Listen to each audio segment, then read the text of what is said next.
જૂનાગઢના ગિરનાર પર્વત પર આવેલા ઓઘડ શિખર મુદ્દે નવો વિવાદ છેડાયો છે।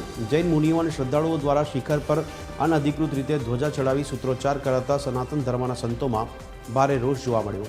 આ મામલે સંતોએ ભવનાથ પોલીસ સ્ટેશન અને ડીવાયએસપીને આવેદનપત્ર આપી જવાબદારો સામે કડક કાર્યવાહીની માંગ કરી છે। સંતોનો આક્ષેપ છે કે શિખર પર હક સ્થાપિત કરવાના ખોટા પ્રયાસો થઈ રહ્યા છે। पर कुछ असामाजिक तत्वों द्वारा एक ध्वजारोपण किया गया है और उन्होंने इसको मतलब के अपने कब्जे में लेने की या जिस भी प्रकार से कहें कि कुछ नवनिर्माण करने की कोशिश की है, जो यहाँ पर सरकार की तरफ से मनाही है।